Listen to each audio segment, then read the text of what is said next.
পরম করুণাময় আল্লাহর নামে শুরু করছি। আসসালামু আলাইকুম। আমাদের পৃথিবীতে 7টি মহাদেশ রয়েছে।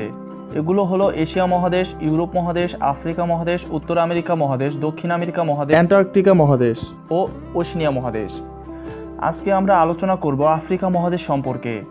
আফ্রিকা মহাদেশ আয়তনের দিক দিয়ে পৃথিবীর দ্বিতীয় এবং জনসংখ্যার দিক দিয়েও দ্বিতীয় অবস্থান ধরে রেখেছে এবং এই উভয় দিকে প্রথম স্থানে রয়েছে এশিয়া মহাদেশ। আফ্রিকা মহাদেশের আয়তন প্রায় 3 কোটি বর্গ কিলোমিটার। এটি বিশ্বের মোট ভূপৃষ্ঠতলের 6% ও মোট স্থলপৃষ্ঠের 20.4% জুড়ে অবস্থিত। আফ্রিকা মহাদেশের প্রায় অর্ধেক মানুষের বয়স 18 বছরের নিচে। সুপ্রিয় শ্রোতা, চলুন আফ্রিকা মহাদেশ সম্পর্কে কিছু চমকপ্রদ তথ্য জেনে নেওয়া যাক। আপনি যদি আমার চ্যানেলে নতুন হন তাহলে সাবস্ক্রাইব করে বেল আইকনটি ক্লিক করে দিন।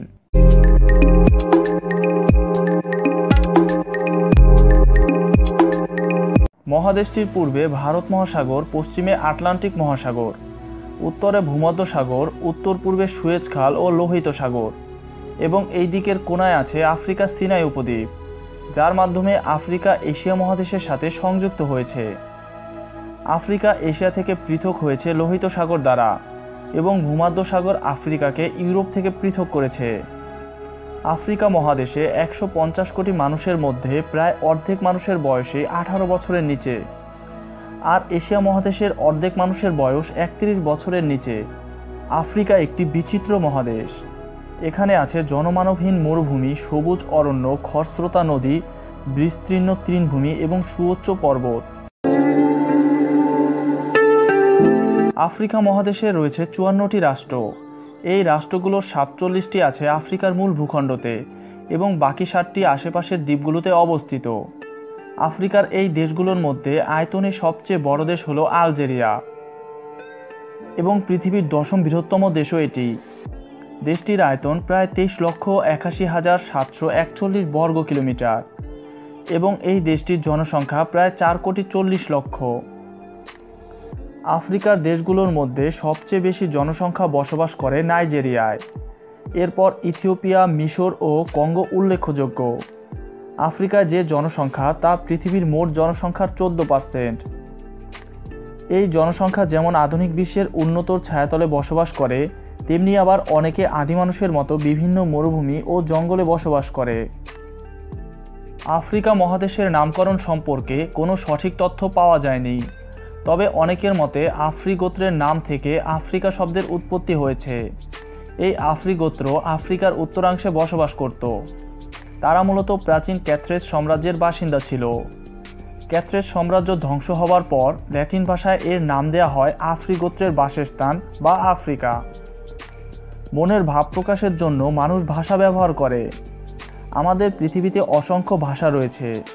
এর মধ্যে আফ্রিকা মহাদেশে আছে 3900 এর বেশি ভাষা।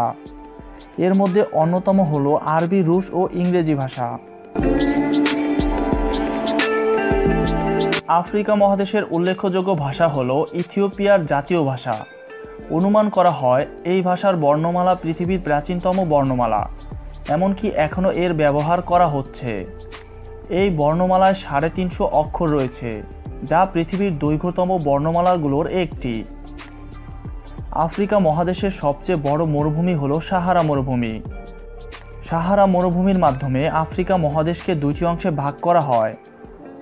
সাহারা মরুভূমির উত্তরে যে অঞ্চল আছে তাকে উত্তর আফ্রিকা বলা হয় এবং সাহারার দক্ষিণে অবস্থিত অঞ্চলকে সাহারা নিম্ন আফ্রিকা বলা হয়। নিম্ন আফ্রিকাকে অনেক সময় কৃষ্ণ আফ্রিকাও বলা হয়। সাহারার এই নিম্ন আফ্রিকাকে 4টি অঞ্চলে ভাগ করা হয়েছে: পূর্ব আফ্রিকা, পশ্চিম আফ্রিকা, মধ্য আফ্রিকা ও দক্ষিণাঞ্চলীয় আফ্রিকা। উত্তর আফ্রিকায় যে সকল দেশ রয়েছে তা হলো আলজেরিয়া, মিশর, লিবিয়া, মরক্কো, সুদান এবং তিউনেশিয়া। আফ্রিকার সাহারা মরুভূমি অ্যান্টার্কটিকা ও আর্কটিকের পরে বিশ্বের 3য় বৃহত্তম মরুভূমি। এই সাহারা আফ্রিকা মহাদেশের প্রায় 1/3 এলাকা জুড়ে বিস্তৃত। সাহারা মরুভূমির আয়তন প্রায় 92 লক্ষ বর্গ কিলোমিটার, যা প্রায় যুক্তরাষ্ট্র বা চীনের সমান। মরুভূমিটি আফ্রিকার 12টি দেশ জুড়ে বিস্তৃত। পৃথিবীতে যত মানুষ বসবাস করে তার মধ্যে প্রায় সকলেই কোনো না কোনো ধর্মের অনুসারী। তেমনি আফ্রিকার মানুষদেরও বিভিন্ন ধর্ম পালন করতে দেখা যায়। একটি জরিপে দেখা গিয়েছে আফ্রিকায় 500টিরও বেশি ধর্ম রয়েছে। এর মধ্যে ইসলাম ধর্মের অনুসারী সবচেয়ে বেশি।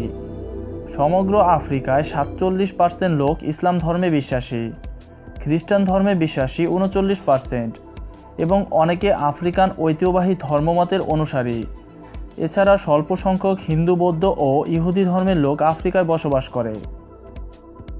আফ্রিকার সবচেয়ে বড় নদী হল নীল নদ। এটি বিশ্বের দীর্ঘতম নদী। এর দৈর্ঘ্য 6853 কিলোমিটার। এই নদীটি আফ্রিকার 11টি দেশের মধ্যে দিয়ে প্রবাহিত হয়েছে। নীল নদের 2টি উপনদ আছে, শ্বেত নীল নদ ও নীলাভ নীল নদ। এর মধ্যে শ্বেত নীল নদ দীর্ঘতম। এই নীল নদকে ঘিরেই গড়ে উঠেছিল মিশরীয় সভ্যতা, যা আফ্রিকার অতি পুরনো একটি সভ্যতা, যা আফ্রিকাকে বিশ্বের বুকে সম্মানিত করেছিল। ন্যাশনাল জিওগ্রাফি, ডিসকভারি টিভি চ্যানেলগুলো দেখলেই বোঝা যায় আফ্রিকা মহাদেশের জীববৈচিত্র্য কতটা বাহারি। ডাঙায় সিংহ থেকে শুরু করে জলে কুমির সবই আছে এই মহাদেশে। আফ্রিকায় 2 ধরনের গন্ডার রয়েছে, কালো এবং সাদা গন্ডার। তাদের জন্য অনুকূল আবাসস্থল হলো সাভানা। আফ্রিকায় উল্লেখযোগ্য আরেকটি প্রাণী হলো হাতি। এরা দলবদ্ধভাবে বসবাস করে, একে অপরের সাথে বন্ধুত্বপূর্ণ উদ্যোগীভাবে বাচ্চাদের রক্ষা করে। আফ্রিকার কিছু হাতি হলো বুশ হাতি, বনহাতি, আফ্রিকান হাতি। আফ্রিকার সিংহ খুবই ভয়ঙ্কর। এরা দলগতভাবে বসবাস করে। কয়েক প্রজাতির সিংহ হলো মশাই সিংহ, কাটাঙ্গা সিংহ, ট্রান্সওয়াল সিংহ। আফ্রিকান আরও কিছু উল্লেখযোগ্য প্রাণী হলো চিতা, বড় কানের শিয়াল, আফ্রিকান মহিষ, হায়না কুকুর, দাগি হায়না, ব্রাউন হায়না, স্ট্রাইপড হায়না, জেব্রা, উট, হরিণ ইত্যাদি।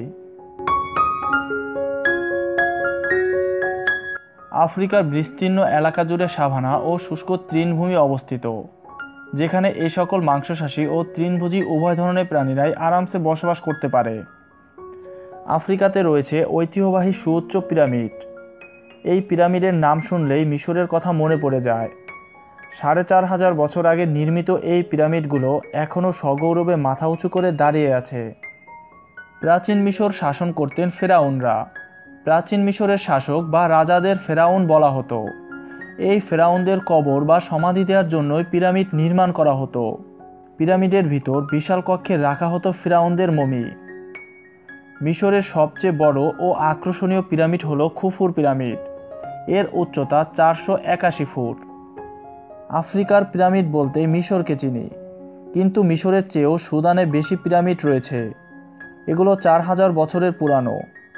এগুলো মিশরের পিরামিডের চেয়ে কম উঁচু। সুদানের এই পিরামিডগুলো মিশরের পিরামিডের মতো জনপ্রিয় হয়ে ওঠেনি, তাই সুদানের পিরামিড সম্পর্কে অনেকে অবগত নয়।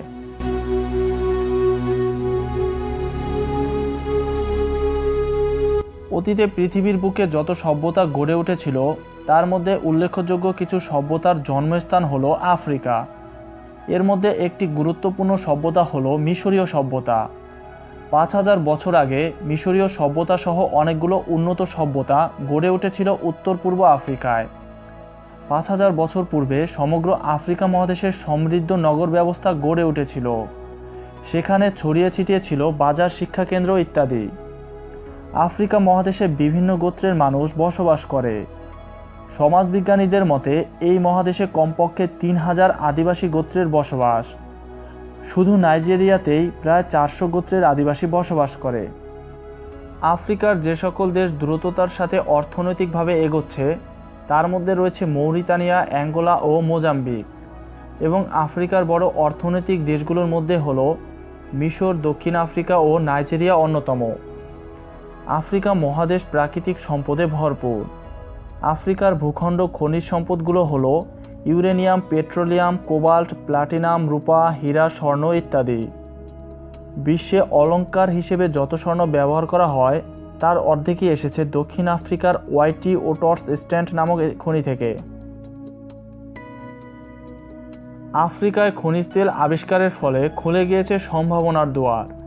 আফ্রিকায় সবচেয়ে বেশি তেল উৎপাদনে সক্ষম নাইজেরিয়া ও সুদান।